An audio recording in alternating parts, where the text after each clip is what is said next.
राधे राधे। कैसे हैं आप सभी लोग? आशा करूँ कि अच्छे होंगे। सबसे पहले मेरे चैनल हिंदी साहित्य सुमन पर आपका स्वागत है। मेरा नाम है सुषमा। तो आप सभी लोग पढ़ रहे होंगे, अब अच्छे से तैयारी कर रहे होंगे। तो उसी श्रेणी में आज पढ़ते हैं माखनलाल चतुर्वेदी को, उनकी कुछ रचनाओं को। तो सबसे पहले अगर नए हैं तो प्लीज़ ज़रूर सब्सक्राइब करें मेरे चैनल को और वीडियो को पूरा देखें, लाइक करें। तो आज पढ़ते हैं माखनलाल चतुर्वेदी को। माखनलाल चतुर्वेदी का जन्म हुआ है 1888 को, मृत्यु 1968 को। कवि, लेखक, पत्रकार और राष्ट्रीय कार्यकर्ता ये सब एक साथ थे। इन्होंने प्रभा, प्रताप और कर्मवीर का संपादन किया। कर्मवीर तो राष्ट्रीय जागरण का अग्रदूत था। उन्होंने स्वतंत्रता की लड़ाई का लंबा संघर्ष देखा था। वे स्वयं उसके भागीदार थे। वे राजनीति और साहित्य के संबंध को अनिवार्य समझते हैं। यह अनिवार्यता छायावादी कवियों की नहीं थी।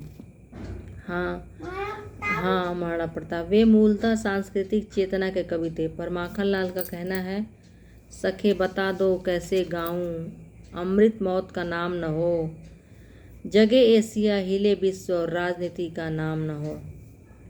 पुष्प की अभिलाषा में बलिदानी कवि कहता है, मुझे तोड़ लेना बनमाली, उस पथ में देना तुम फेंक, मातृभूमि पर शीश चढ़ाने जाते हों जहाँ वीर अनेक। बहुत प्रसिद्ध कविता है ये। किंतु स्वराज प्राप्ति के बाद पदलोलुप देशभक्तों से वह निराश हो चुके थे। अब तुम पदलोलुप देशभक्त अनदेखे। इसके अतिरिक्त उनमें रहस्य की अस्पष्टता और प्रणय निवेदन भी है। इतिहास की प्रवृत्ति जानने की दृष्टि से उनका महत्व अवश्य है, किंतु साहित्य के इतिहास में उनकी भूमिका सामान्य है। छायावादी कवियों की भाषा को इन लोगों ने पीछे ठेला है। भाषा और भाव दोनों में अटपटापन और अराजकता है। हिमकिरीटिनी, हिमतरंगिणी, वेणुलो गूंजे धरा, माता, युगचरण, मरण ज्वार, बिजली काजल आँच रही आदि इनके काव्य संग्रह हैं। तो बिजली काजल आँच रही, हिमतरंगिणी, हिमकिरीटिनी पूछता है खूब, वेणुलो गूंजे धरा, माता, युगचरण, मरण ज्वार। तो ये लोग छायावाद के बाद के कवि हैं। जैसे देखिए काव्य खंड हम लोग पढ़ रहे हैं, तो इसके पहले हरिवंश राय बच्चन को पढ़े। फिर अब यह क्या, विप्लव, गांधीवाद और प्रणय की रचना है। तो इसमें सबसे पहले हैं माखनलाल चतुर्वेदी।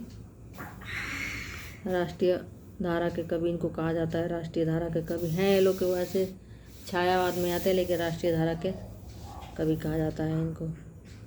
तो आप लोग भी ज़रूर पढ़ें। मिलते हैं अगले वीडियो में, तब तक के लिए धन्यवाद।